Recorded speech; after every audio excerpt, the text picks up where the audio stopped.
तुतारे आमच्या काना पैसे जाय साऊंड सगळा माझ्या काना पैसे खाली बसा खाली बसायला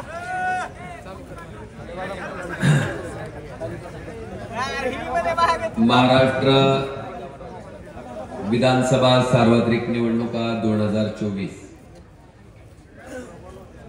भोंगपरंडा वाशी विधानसभा मतदारसंघाचे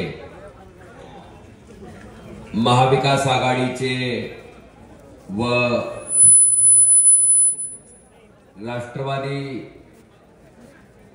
शरद चंद्रजी पवार पक्षाचे गुन्हाला गड्या सगळ्याला काय गुन्हाला तुम्ही खाली बसले त्यांच्यासारखा सगळ्याला गुन्हे उद्या जरा बसा टिकून खाली मला बोलताना निवांत वाटते तुम्हाला बी ऐकताना निवांत वाटते अधिकृत उमेदवार आदरणीय या तालुक्याचे माजी आमदार आमचे सहकारी मित्र आणि ज्यांनी लोकसभेला स्वतः उमेदवार असं समजून माझं उमेदवारासारखं काम केलं ते आदरणीय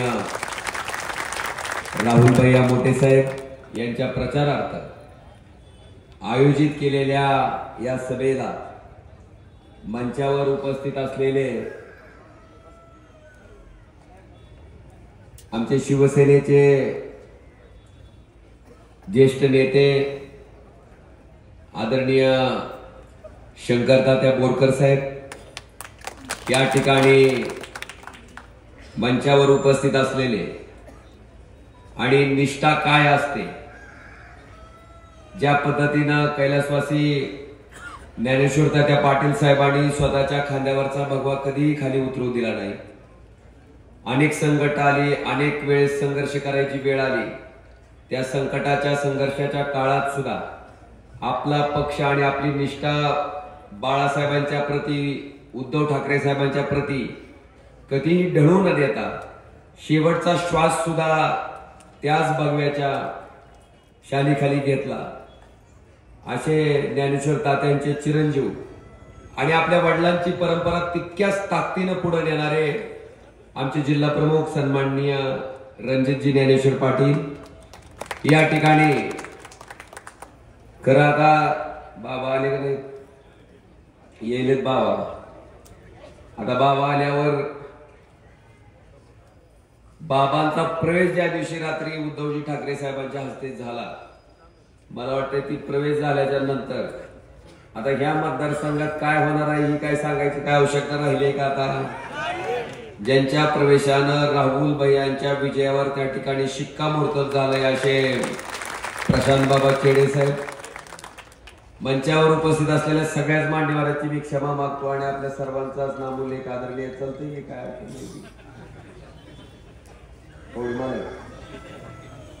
सर्व आदरणीय व्यासपीठ आणि व्यासपीठाच्या समोर उपस्थित असलेले या भागातील सर्व वडीलधारी मंडळी तरुण मित्र जिथपर्यंत माझा आवाज जातोय तिथपर्यंत घराघरातून ऐकणाऱ्या माझ्या माता भगिनी आणि बंधूंनो सगळ्यात पहिल्यांदा मला तुमचं मनापासून आभार व्यक्त करायचे ऋण व्यक्त करायचे आभार आणि ऋण या करता की 19 ते 24 तुमच्या सगळ्यांच्या आशीर्वादानं देशाच्या लोकसभेत तुमचा खासदार म्हणून त्या ठिकाणी मला काम करण्याची संधी आपण दिली आणि 19 ते 24 मध्ये जवळपास पहिली 2.5 वर्ष प्रचंड प्रमाणात सासूरवासच होता आपल्याला कोण म्हणायचं मोदीमुळे आलं कोण म्हणायचं बेरोजगार आमदाराला मी काय केलं सांगा की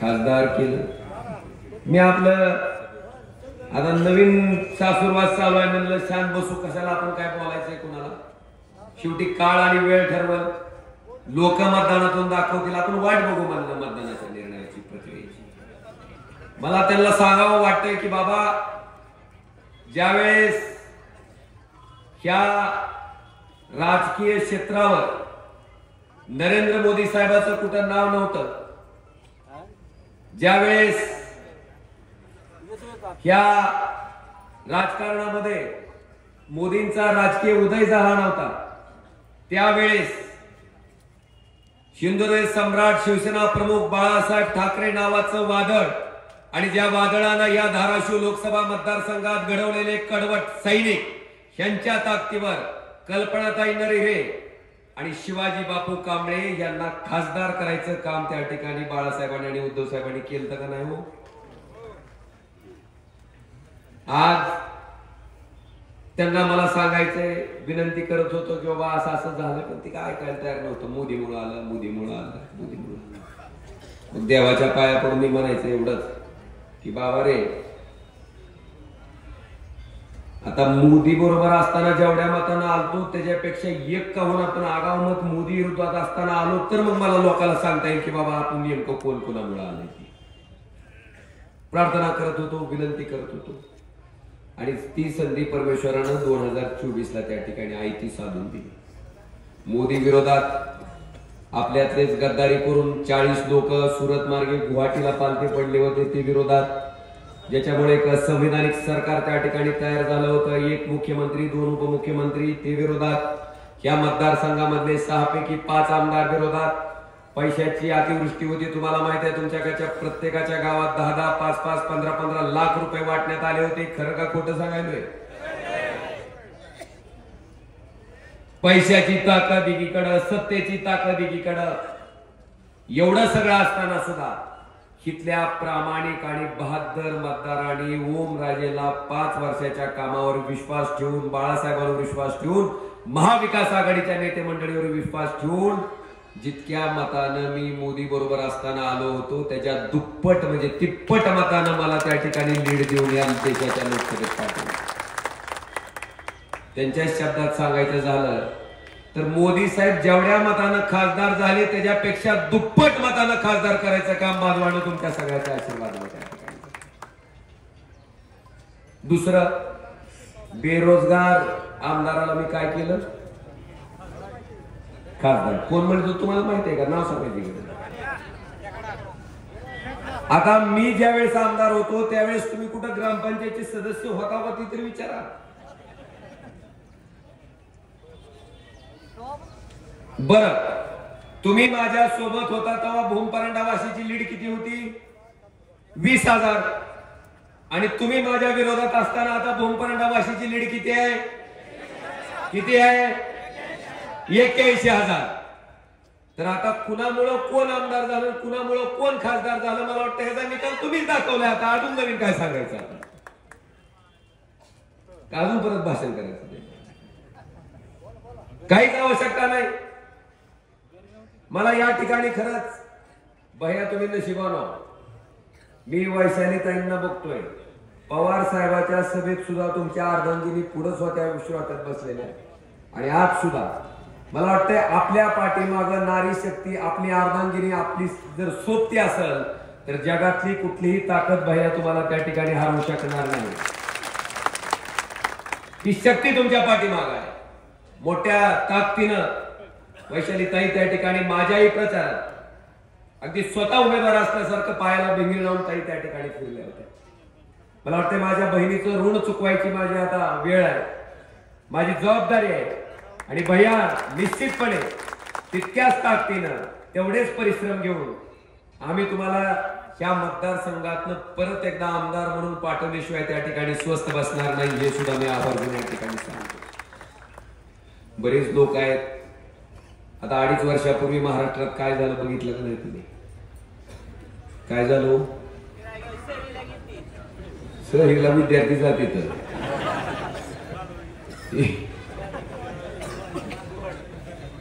त्याची वाक्य एक एवढे ऐकण्यासारखे आहेत, कमालच आहे. तेव्हा म्हणले आम्हाला हिंदुत्व जपायचंय म्हणून आम्ही तिकडे चाललो सुरत मार्गे गुवाहाटीला. कोण म्हणलं अजित दादा जर आमच्या सोबत राहिले आणि असंच सरकार चालत राहिलं तर आमचं काही निवडून यायचं खरंच नाही म्हणून आम्ही तिकडे चाललो. ऐकलं का नाही तुम्ही? टळा टळा टळा टळा बोलत होतो. काय जण तर म्हणले मला काहीच माहित नव्हतं, अदरवाईज कैलास पाटलांनी मला घेऊन गेले म्हणजे. आता ह्यांना वाटा लावायला गेलते काय? मला काहीच माहित नव्हतं. म्हणून मी इथं आलो. त्यावेळेस ऐकलं का नाही त्यांचं तिथून गुवाहाटीतली क्लिप जाहीर लाईव्ह करून सांगितलंय. आणि आता सरकारमध्ये मंत्री झाल्याच्या नंतर त्यांच्या तोंडचे वाक्य आहेत भैया की ज्या बाळासाहेबांनी ज्या उद्धव साहेबांनी रिक्षावाल्याला पानटपरीवाल्याला ज्याच्या घरात साधा कोण ग्रामपंचायतचा सदस्य नव्हत्या अशा माणसाला ज्याची राजकीय ओळख नव्हती अशा माणसाला आमदार केलं, खासदार केलं, मंत्री केलं, मुख्यमंत्री केलं, सभापती केलं लोकसभेचा. त्या बाळासाहेबांचे चिरंजीव म्हणजेच उद्धवजी ठाकरे साहेब पहिल्यांदाच मुख्यमंत्री झालते. अरे उद्धव साहेबांना मुख्यमंत्री व्हायचं असतं तर 14 झाले असते. बाळासाहेब हयात असताना झाले असते. कधी झालं नाही. पदाचा मोह बाळासाहेबांना नव्हता ना उद्धव साहेबांना नव्हता. ज्या बाळासाहेबांच्या आशीर्वादाने आपल्याला सगळं भोगायला मिळालं त्याच बाळासाहेबांचे चिरंजीव मुख्यमंत्र्याच्या खुर्चीवर असताना त्यांच्या पाठीत खंजीर खुपसून ज्या पद्धतीने मुख्यमंत्री पदावरून त्यांना खाली ओढायचं काम झालं ते झाल्याच्या नंतर हे मंत्री झाले. आणि मंत्री झाल्यावरच त्यांचं वाक्य आहे. काय वाक्य आहे? ही सरकार पाडण्यासाठी मी किती बैठका घेतल्या.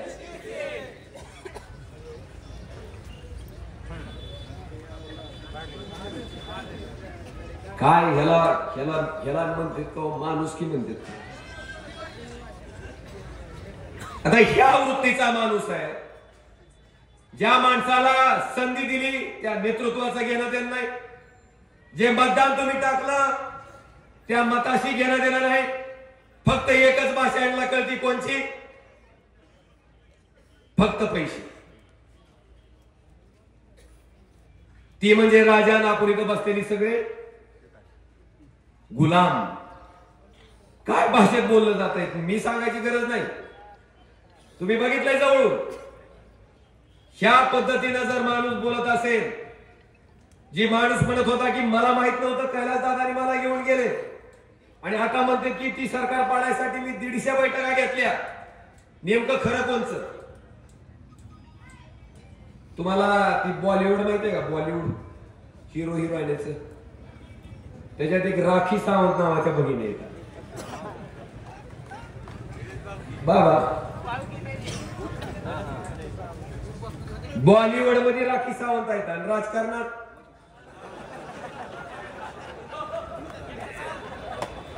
लय हसलं गड्या मोठ्याने. ती आणि ही कवा काय बोलल ह्या दोघांचा बी नेम नाही. तुम्हाला काही सांगता येत नाही. कवा काय बोलतील, कवा काय सांगतील. अशी अवस्था आहे आपल्या त्या नेतृत्वाची. मला ज्ञानेश्वर तात्याच्या आठवण येते आज सुद्धा. अरे ज्या तात्याने स्वतःच्या भावाला टाळून तुमच्या पुतण्याला उमेदवारी दिली, निवडून आणलं, सभापती केलं, उपाध्यक्ष केलं, स्वतःची आमदारकी तुम्हाला बहाल केली, सगळी पदं दिली. आणि असं असताना ते तात्या आजारी असताना त्यांचं खच्चीकरण करण्यासाठी तुम्ही ज्यावेळेस तात्या आजारी होते तेव्हा ह्या माणसाच्या तोंडचे वाक्य होते की मी मदत केली म्हणून बरोबर आहे, नाहीतर फोटोला हार घालायची पाळी आली असते. ऐकलंय का नाही? ही कसली मानसिकता आहे? ही कसली नीतिमत्ता आहे? कसली सडकी बुद्धी आहे? मला वाटतं ह्या वृत्तीला गाडायचं काम उद्याच्या 20 तारखेला आपल्याला मताच्या माध्यमातून करायचंय बांधवांनो. आणि तात्या नेहमी म्हणायचे, माझ्या लोकसभेच्या प्रचारात कार्यरत असताना तात्या म्हणायचे की ह्यांना गुलाल बी आम्हीच लावलाय, बुक्का सुद्धा आम्ही लावल्याशिवाय स्वस्त बसणार नाही. हे तात्या तोंडाचे वाक्य आहेत, माझे नाहीत. बांधवांनो, ह्याचा विचार करणं तुम्ही गरजेचं आहे. आज मी बघतो ही सरकार महाराष्ट्रातलं सगळ्यात भ्रष्टाचारी सरकार आहे. प्रचंड भ्रष्टाचार आहे. हाय का नाही? तुम्हाला म्हणून तर खूनवर होती ते ह्याला लोकसभेला. या काय गावात किती किती होतं? 15 लाख 20 लाख गावाचा आकार बघून. बारका असेल तर 5 लाख खुलवर. मोदी साहेब तुम्ही खाऊंगा ना खाने दूंगा म्हणता, मग त्या निवडणुकीमध्ये एका एका गावात 20-20 लाख रुपये कुठून दिले? हा प्रश्न सामान्य माणसानं त्या नेतृत्वाला विचारणं गरजेचं आहे का नाही? जर 20-20 लाख रुपये 25-25 लाख रुपये एका गावात आमच्या विरोधात मतदान टाकण्यासाठी तुम्ही जर माणसाला देत असाल तर खाऊंगा भी झूठ है, खाने न दूंगा भी झूठ है. तुम्ही हा लोकांचं भ्रष्टाचार करून ओरबाडलेला पैसा या ठिकाणी निवडणुकीत वाटताय हे वास्तव आहे. आज सुद्धा बघा, आज कसं आहे, गाडीत बसायला पैसे, सभेला यायचे पैसे. परवा मी रॅलीतून त्यांच्याच आडवा आलतो.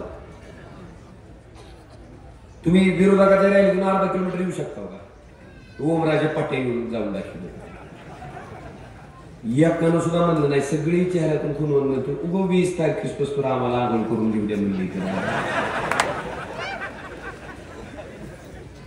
20 लाख तुतारी वाजवणाऱ्या माणसाचं बटन दाबून ह्याचं कसं दाखवायचं ते दाखवतो म्हणजे काय काळजी करू नका. आपण का काय म्हणलं दम लावाय की आता निवडून हा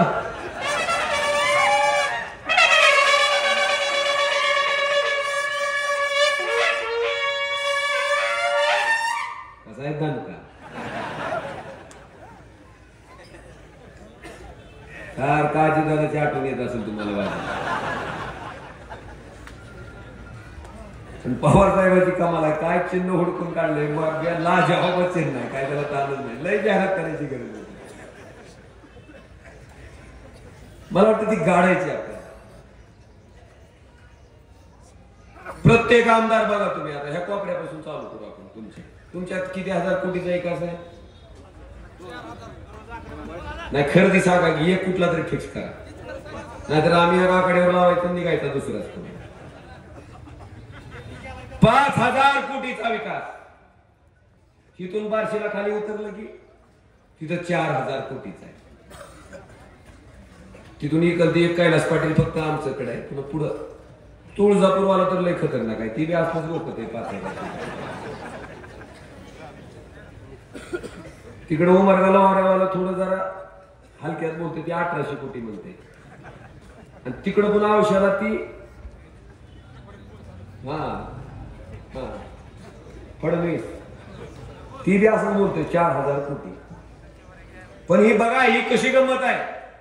ही जी 6च्या 6 माझ्या तावडीत आहे त्याच्यातलं एक म्हणलं होतं मराठ्याला आरक्षणाची खात सुटली का. तुळजापूरचं म्हणलं होतं काळा दिवस आहे. अरे नालायका अंतरवाली सराटी जेव्हा आया बहिणीची डोकी फुटली रक्तबंबाळ झालं, ती दिवस काळा दिवस नव्हता. पण मनोज दादा तुम्हाला त्या ठिकाणी फडणवीसवर बोलले जणू आपल्या बापावर बोलण्यासारखं. तुम्ही जर त्या ठिकाणी काळा दिवस म्हणत असाल. आणि तिसरं तिकडं आहे आवश्यक, ती म्हणतो SITची चौकशी लावा. कुठली मराठा आंदोलनाची बाकीची बाक वाजत होती. ही सगळीच्या सगळी घेरायचे बांधवानो. 20 तारखेला ह्यांचा सुपडा बघा देवानं माझ्या तावडीत आणून सोडली.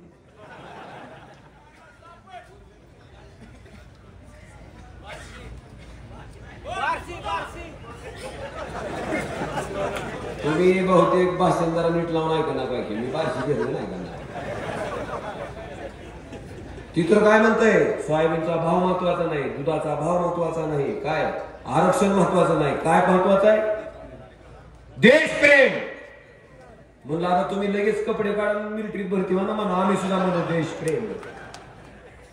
मान्य करू घ्या आपण. आजच आमदारकीचा राजीनामा द्यायचा लगेच बंदूक घेऊन लढायला ट्रेनिंगला तयार व्हायचं. देशप्रेम सगळं स्वतःच्या स्वार्थासाठी. विकासावर होता 5,000 कोटीच्या. आता मी आलो इट करून बाबा. खरं रोहित दादाचं भाषण मला सगळं ऐकायला भेटलं असतं, पण काय झालं इट करून निघाल्यापासून वाशीला येऊस एवढा विकास भेटला. प्रत्येक गरदाडात आपल्याला की म्हणायचे तानाजी सावंतचा विकास. आज आपलं तानाजी सावंत ड्रायव्हरला सुद्धा विचारलं, म्हणलं असं का करायचं गाडी. म्हणलं सरळ सरळ ना म्हणलं शापाशी. दादा म्हणला अवघड झाले का ग माय. म्हणला सावंत साहेबाचा विकास किती कोटीचा? 5,000 कोटीचा. ती गरदाडाने लपलाय म्हणजे. आणि गाडी त्या गर्दाडात गेली की खालून दल करीत आहे म्हणला लगेच. मग ती सारखी गाडी अशीच चलते म्हणजे कमळाबाई कमळाबाई कमळाबाई कमळाबाई. हाय का नाही अशी अवस्था? पण दबाड सांगू आता चला आपण जाऊ माघारी सभा संपल्यावर जाऊ त्या रस्त्यात. ही विकासाची पद्धत. बरं विकास कुणाच्या पैशातून आहे? एकदम करेक्ट आहे. कसं? कारण शेतकरी जी ट्रॅक्टर विकत घेते त्याच्यावर 18% जीएसटी आहे. किती? 18%. आणि जर हेलिकॉप्टर घ्यायला गेला तर किती आहे? 5%. मोदी साहेबाचं एकदम बरोबर आहे. कसं? हेलिकॉप्टरला जर 18% जीएसटी लावली, काय हेलिकॉप्टरला जर 18% जीएसटी लावली तर हेलिकॉप्टर घेणारा माणूस झाड बघून दाव बघून फाशी घेईल ना? पुन्हा जगणार कसं आहे ते? म्हणून हेलिकॉप्टरला जीएसटी लावलेली. जीएसटी कशाला आहे? कशाला आहे? किती टक्के? वाजवा टाळ्या अजून एकदा. भाई और बहिणाओ वाजवा.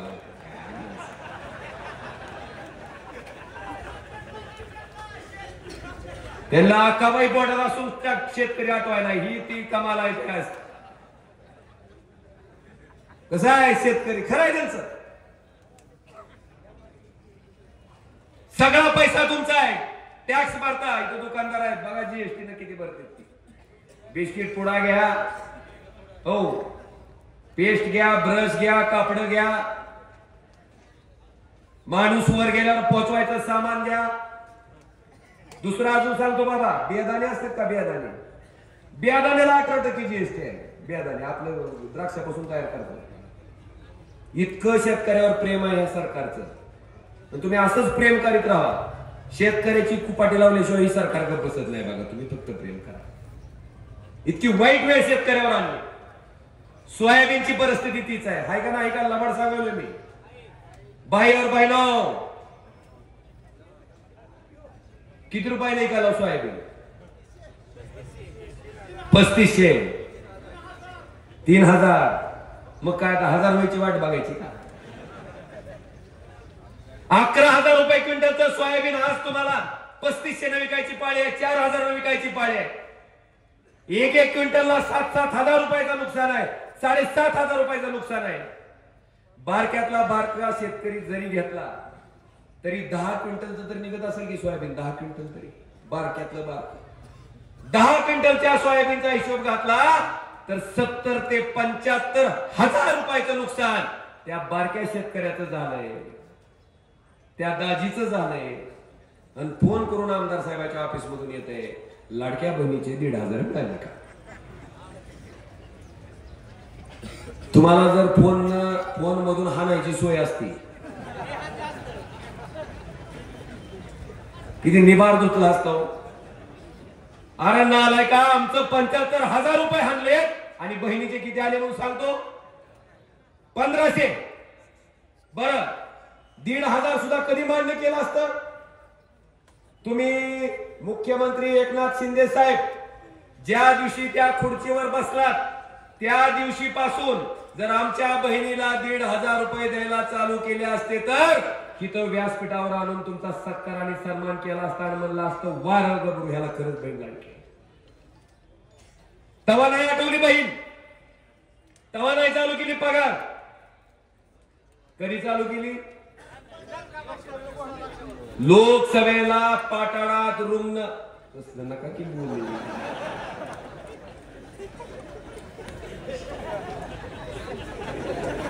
काय बोलचाल? आहे पण आता इथं कसं म्हणून आमच्या महिला भगिनी बसतात पलीकडे.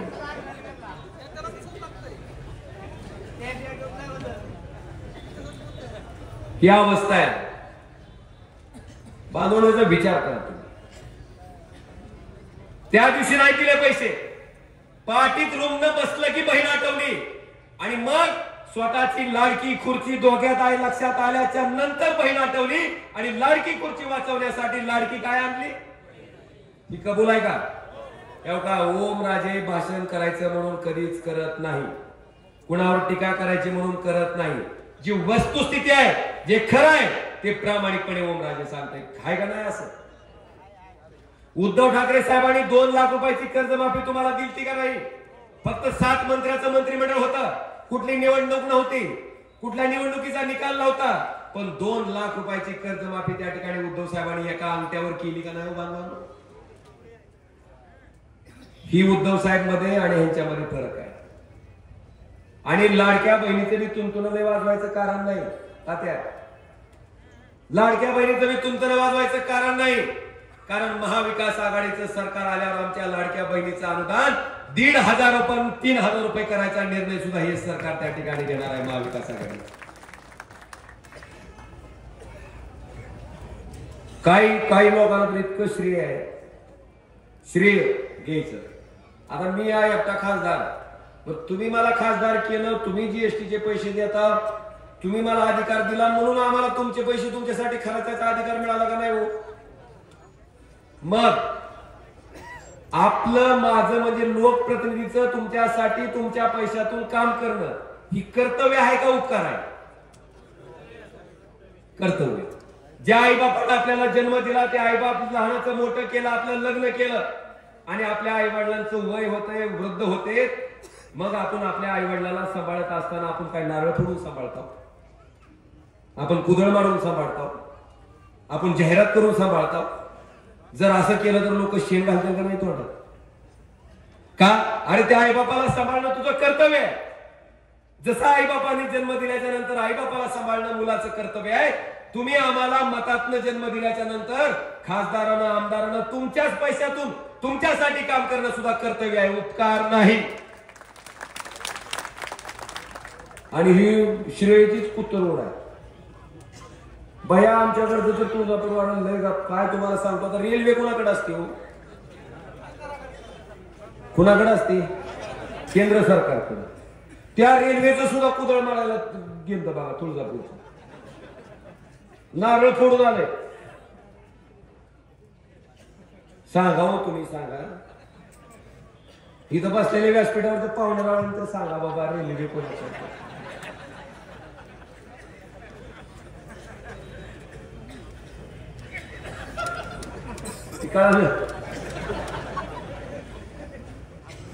नुसती कुत्तरोड आहे. मी केलंय, मी केलंय, मी केलंय. कर्तव्य आहे. ओमराजेंना नारळ फोडलेला आठवतंय का तुम्हाला? मी RDSS मधनं किती सबस्टेशन मंजूर केले सगळं आहे माझ्याकडे. प्रधानमंत्री ग्राम विकास योजनेत, प्रधानमंत्री ग्राम सडक योजनेतनं किती केलंय मला माहिती आहे. आपल्या अपंग बांधवासाठी आपण 6.5 कोटी रुपयाचं साहित्य वाटलंय. कधी उद्घाटन केलं? अरे आपलं कर्तव्य आहे ना. ह्या भावनेतनं बांधवानं करत आलं. आणि मला तुमच्या कळंब या ठिकाणी वाशी भूम परंडाच्या स्वाभिमानी जनतेला एक सांगायचं, तुम्ही निवडून दिलेलं नेतृत्व कसं आहे?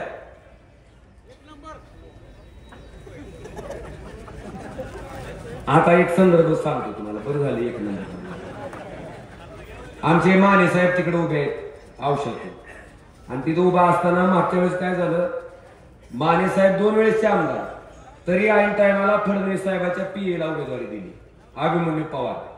मग माने साहेब बिचारा पक्षाची निष्ठ एकनिष्ठ केला, प्रचार सगळीकडे जाऊन निवडून आणलं.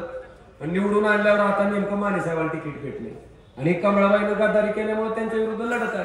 मग माने साहेब गावात प्रचार करायला गेले की लोक म्हणते तुम्हीच प्रचार केलता की, तुम्हीच प्रचार केलता की, तुम्हीच प्रचार. माने साहेब म्हणतो झक मारलो प्रचार केलो. पुन्हा माने साहेब पुढे म्हणते गाढवाचं पिल्लू बारीक होत, गोड दिसलं, गोंडस दिसलं, गुटगुटीत दिसलं, म्हणून आम्ही घेऊन आलो. आणि गाढवाचं पिल्लू 5 वर्षात मोठं झालं. आणि जवळ लाता घालायला लागलं, जवळ लाता घालायला लागलं. मागच्या पायाला तर घालायला लागलं, पुढच्या पायाला बी घालायला लागलं. तेव्हा आमच्या लक्षात आलं की ही गाढव काय त्याचा मूळ गुणधर्म बदलत नाही. असं माने साहेब कुठं म्हणते औषध, त्याचा संदर्भ भूम परंडा वाशीमध्ये जोडायचा नाही.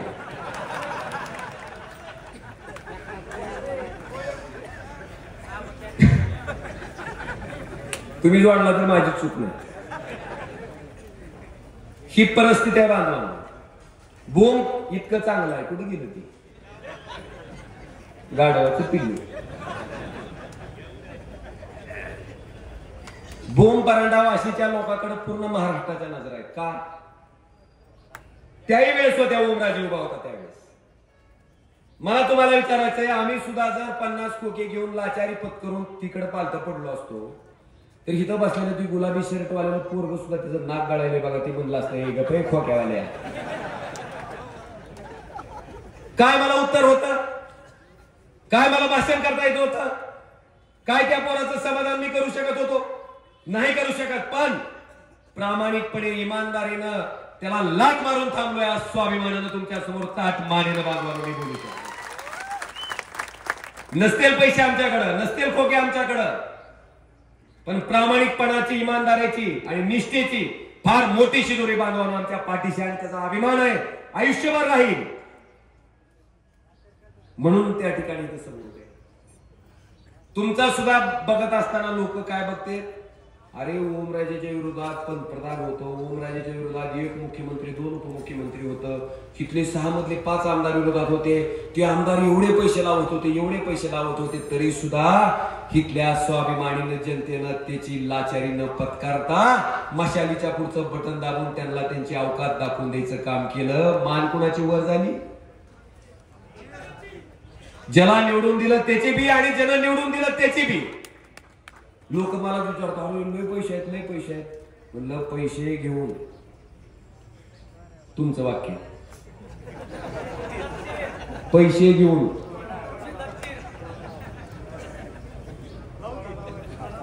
आता सुद्धा त्याच पैशाच्या ताकदीवर सगळं चालू आहे.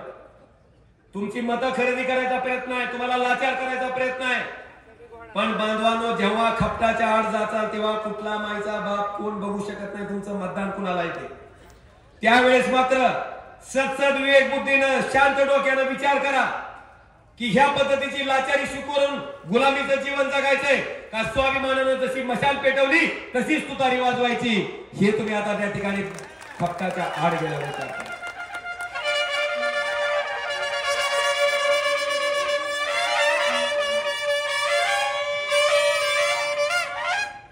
टाइम तर आहे ना सगळीचा.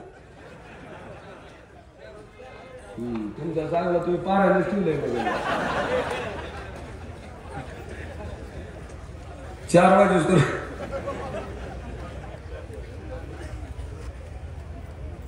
हा विचार करावा लागला. दुधाच्या बाबतीत काय परिस्थिती आहे, सोयाबीनच्या बाबतीत काय परिस्थिती आहे आणि सरकार काय करायला लागले. बाबा आमच्याकडे उदाहरण सांगतो, डीमार्ट तयार केले धाराशिवला. डीमार्ट आणि धाराशिवला डीमार्ट झाल्यामुळे काय झालं, जी गावातले किराणा दुकानदार होते का बारके बारके, त्यांचं दिवाळीला 10-10 लाख रुपयाचा धंदा व्हायचा. किती? 10 लाख रुपयाचं सामान त्यांचं विक्री व्हायचं किराणा दुकानदाराचं. आमच्यापासून हिंगळजवाडी असेल, गोर्धनवाडी असेल, तेर असेल. डीमार्ट मुळे काय झालं, 1 लाख रुपयाचं सामान आणलंय किराणा दुकानदारानं, 10,000 रुपये सुद्धा विक्री नाही. ही काय दर्शवतंय? सरकारला फक्त एकच डीमार्ट वाला मोठा करायचा आहे, सरकारला फक्त एकच अदानी मोठा करायचा आहे. बाकीचे शेकडो लाखो किराणा दुकानदार मातीत गेले तरी त्याचं घेणं देणं. ह्या पद्धतीनं सरकार चाललंय आणि तुम्ही आता त्या सरकारला विसर्जन द्यायचं, तुम्ही त्या सरकारला ब्रेक लावायची जबाबदारी कुणाची आता. आणि बांधवांना मला अभिमान आहे की राहुल भैयानी, रणजित दादानी त्या ठिकाणी राहुल भैयांना तर एवढा संघर्ष होता, इतका तेच पडला होता, पण भैयानी शरद पवार साहेबांची साथ त्या ठिकाणी संकटाच्या काळात सुद्धा सोडली नाही.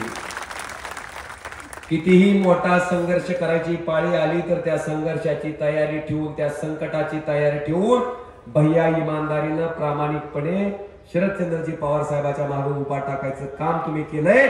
तुमची इमानदारी, तुमचा प्रामाणिकपणा ही जनता 20 तारखेला तुतारी वाजवणाऱ्या माणसाच्या पुढचं बटन दाबून तुम्हाला त्या ठिकाणी विधानसभेत पाठवल्याशिवाय स्वस्थ बसणार नाही.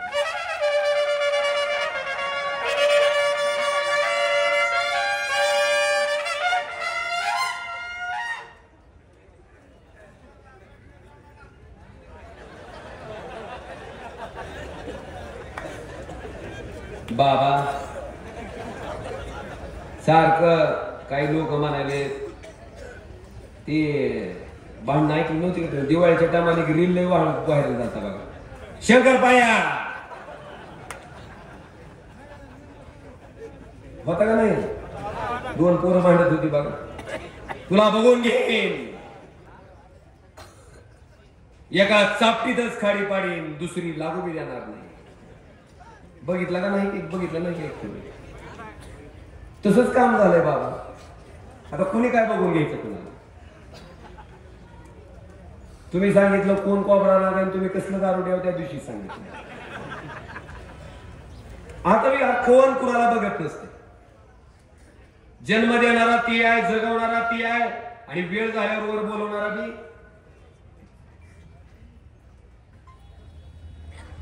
मी अजून परत त्याच्या वाक्याचा पुनरुच्चार करतो. जगी जीवनाचे सार जाणून घ्यावे सत्वर, जैसे ज्याचे कर्म तैसे फळ देतो रे.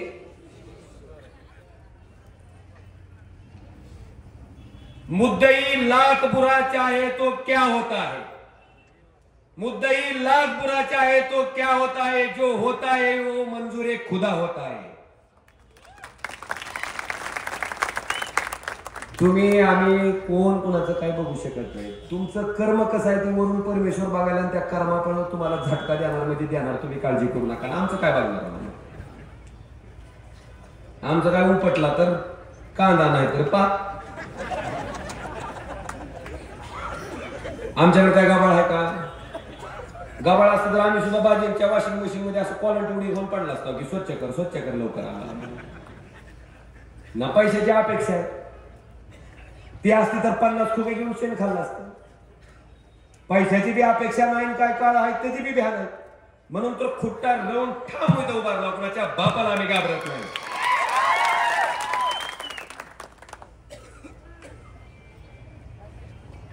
कोण प्रामाणिक आहे, कोण लबाड आहे, काय काय जाणाला तर आमच्याकडे त्याला उद्घाटनीय रोग झालाय, आणि इथं मंत्री आहे. म्हणजे तुम्ही भाषण ऐकलं नाही कुठलं?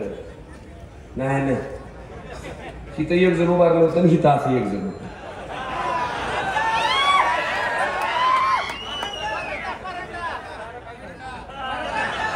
पडला टप्पा पडला. महागून कसं होतं? ते ट्रॅक्टर उसाचं चढत गेलं कसं दुसरं वाढत नाही त्याला. पुन्हा सांगतो.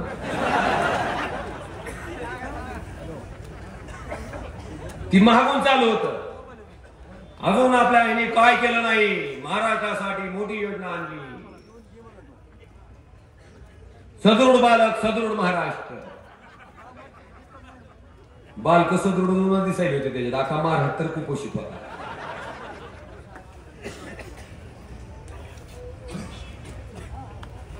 पंढरीची वारी.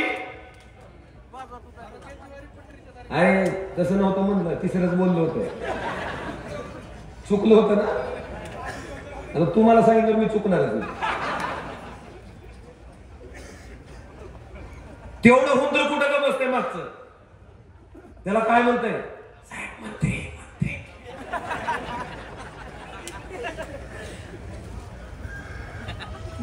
तुम्हाला अंदर की बात माहित नाही. पुन्हा सांगेन मी अंदर की बात काय.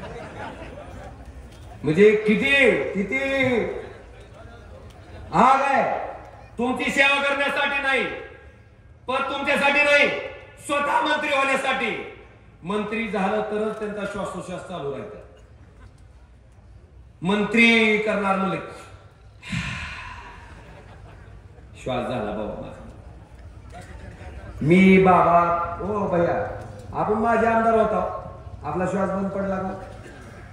आरामात चालू. ही मंत्रीपद, ही आमदार, ही खासदार कोणासाठी? तुमच्यासाठी. तुमच्यासाठी जगायचं पद आहे. हे मिरवायचं नाही. कुणी कसं वापरायचं ज्याचं त्याच्या वृत्तीवर अवलंबून. पण बांधवानो आम्ही त्या ठिकाणी प्रामाणिकपणे 5 वर्ष राबलोय का नाही? कडपस्तोर. आपल्याकडे काय त्यांच्यासारखे कारखाने बी नाहीत 7-8, ना त्यांच्यासारख्या शैक्षणिक संस्था बी नाहीत. तरी सुद्धा एक सामान्य पोरग 5 वर्ष तुमच्यापैकी एक आहे समजून तुमच्यासाठी काम करत आलं. बांधवानो, मी एवढा साधा आहे का नाही? आता कालच उदाहरण सांगतो. औषधाच्या सभेला उद्धव साहेब आले. औषधाच्या मला पोलीस जाऊ दे ना. ती म्हणलं जा पुढे जाऊन बसा. इकडे कुठे चालला म्हणलं स्टेजवर. म्हणलं खासदार आहे, मला भाषण करायचं भेटेल असं काय? ती मला असं खालून वर बघतोय. असला खासदार असते का? म्हणलं चल. आता खासदार सारखं दिसतच नाही, खालच्या बुडापासून वर करते. मग दुसऱ्या पोलिसांना सांगितलं, अरे नाही 2 वेळच आहे म्हणजे याला जाऊ दे म्हणजे. तेव्हा वर गेलो. सांगायचा मुद्दा तात्पर्य काय की आम्ही आमच्या पदाचा अभिमान, आम्ही आमच्या पदाचा माज कधी दाखवला नाही. ही पद तुमच्यासाठी आहे, तुमच्यापैकीच आम्ही एक आहेत आणि तुमच्यासाठी राबण्यासाठी तुम्ही आम्हाला निवडलंय. त्या भावनेत आम्ही जगतो. आपल्याला इथं आल्यावर सुद्धा ह्या मामाला लगेच मला चालू केलं. काम सांगितलं का नाही मला? भ्या वाटलं का कुठलं? हा, वाघ शिवासारखं काय खटदिशी सांगतो. कुठलं काय काम पडना. आपल्या घरातल्या भावाला, आपल्या घरातल्या मुलाला, आपल्या घरातल्या नातेवाईकाला जितक्या अधिकारानं आपण काम सांगू शकतो तितक्याच अधिकारानं ओमराजे निंबाळकरला सांगू शकतो का नाही बांधवांनो? तिकडं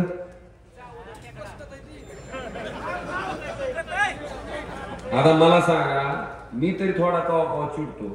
भयाचा हाय कवा कधी काय? मग असा माणूस पाहिजे का तसा पाहिजे? कसा पाहिजे तुम्ही ठरवा. सांगा असं. हा, फक्त खोके आमच्याकडे नाही. हा, आज विषयात कटाळा तर नाही आलेला. नाही सुरू द्या मला, सुरू द्या. हा, जाऊ दे, ह्यांची बी इच्छा पूर्ण. बांधवानो, माझ्या विधानसभेच्या निवडणुकीत माझ्या वडिलांवर कैलासवासी पवनराजे निंबाळकर साहेबांवर बोललं गेलं, रडून मत मागितले म्हणलं गेलं. म्हणजे काय त्याला शेवटी त्यांच्या तोंडात काय वाक्य म्हणजे काय येणार काय? कसं असतं, स्वतःच वडील गेल्याच्या नंतर काय दुःख असतंय, काय यातना असते. मला वाटतं राहुल भाईला, ओमराजेला, रणजित पाटलाला माहिती आहे की वडील काय असते. त्याचे वडील गेलेत ना, त्याला विचार काय पद्धत आहे बोलायची. मी त्यांना एवढंच सांगू इच्छितो आणि तुम्हालाही विचारायचंय मला, कोंबडीचा अंडा खातो का नाही? कोणची म्हणते त्याला? बॉयलर का? त्याला बाप असते का?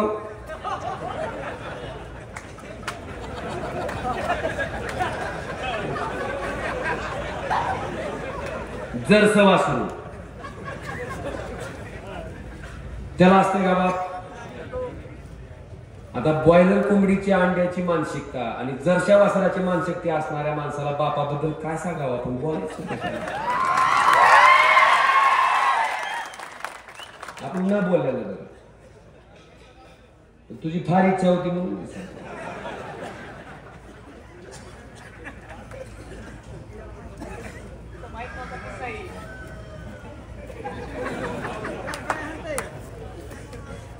बांधवानो, मला तुमच्या सगळ्याला आता एक सांगायचं, मोदी साहेबांचं आपल्यावर काय प्रेम आहे की बघा.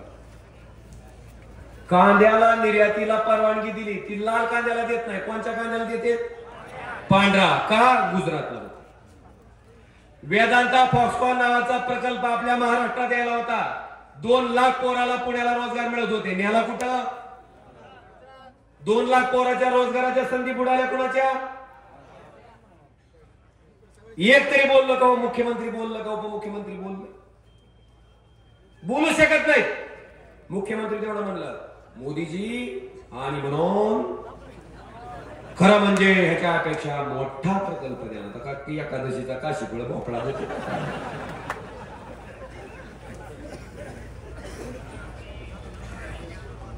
2 लाख पोराच्या नोकऱ्या जात होत्या. लाल कांद्याला परवानगी मिळत नव्हती निर्यातीला. तेव्हा एकही मुख्यमंत्री एकही उपमुख्यमंत्री मोदींना जाब विचारू शकला नाही, बोलू शकला नाही का? सगळे त्याचे लाजीम आहेत. जर उद्धव ठाकरे मुख्यमंत्री असते तर मोदींना 2 लाख पोरांच्या नोकऱ्या जाऊ दिल्या असत्या गुजरातला. ठरवा तुम्ही आता काय करायचं, निर्णय तुमचा आहे की काय करायचं आता या सरकारचं. आणि भ्रष्टाचारानं तर इतकं पोकरलंय, छत्रपती शिवाजी महाराजांचा उभा केलेला पुतळा सुद्धा ह्यांचा काय झाला, कोसळला का नाही? आता आपल्याकडे आपल्या बरेच शहराने पुतळे बघतो, कुठला वाऱ्यानं पडलेला ऐकलं का? आणि म्हणून खरं म्हणजे वाऱ्यानं पडलं, कशानं रेमसो, म्हणजे भ्रष्टाचार करायला शेण कुठं खावं, मर्यादा राहिली नाही बांधवा. आणि तुम्हाला विनंती करतो की आता अशा वाईट वृत्तीच्या कपटी कारस्थान जाऊ दे, सगळं सोडून द्या. देवेंद्र फडणवीसला तुम्हाला मुख्यमंत्री करायचंय का? बरं, करायचं असतं तर करायचं. बाबा काय भैया काय वेळ आहे? देवेंद्र फडणवीस मराठवाड्यात एकाही ठिकाणी सभा नाही, एकाही ठिकाणी नाही.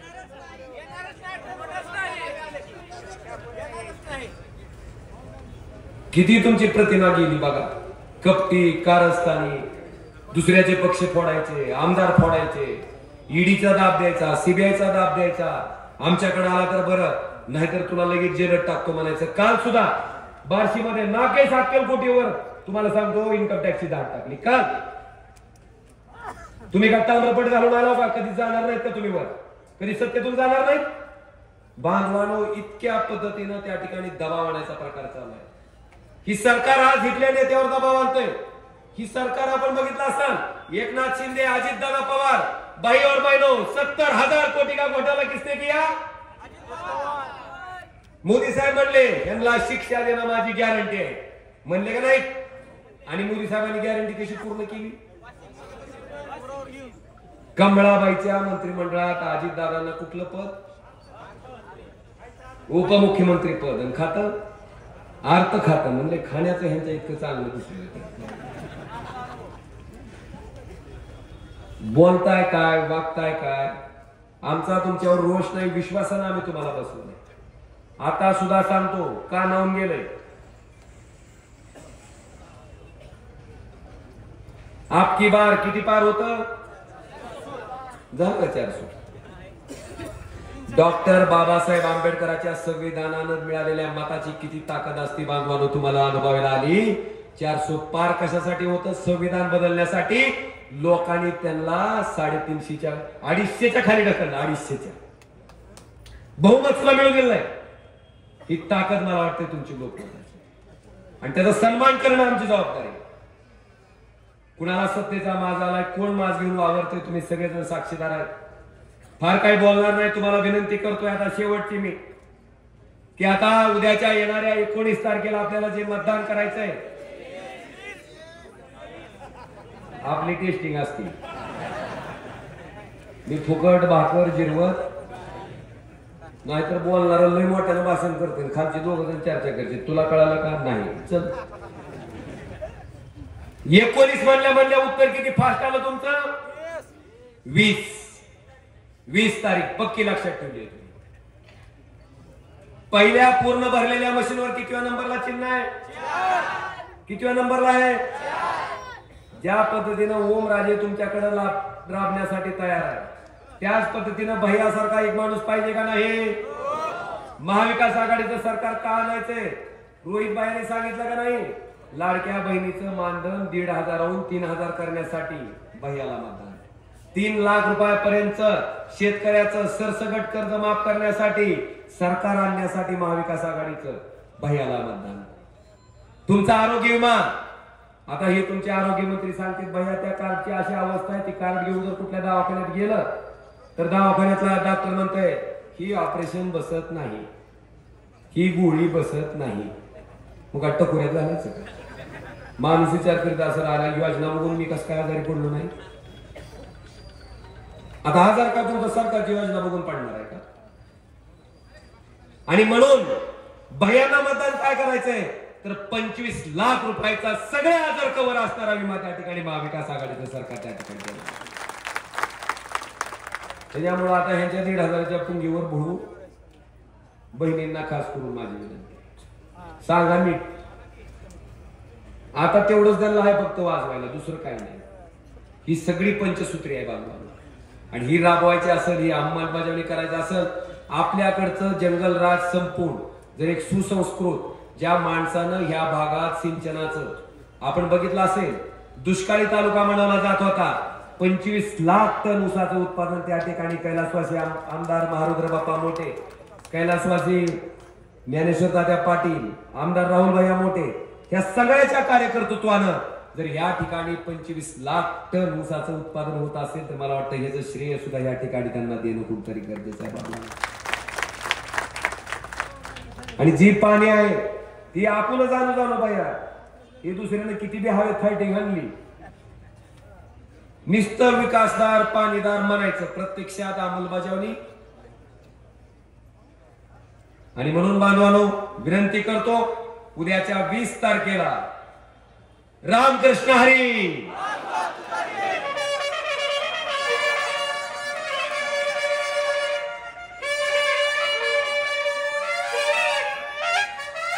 अजून दुसरं आहे काय, वाजवा तुतारी गाडा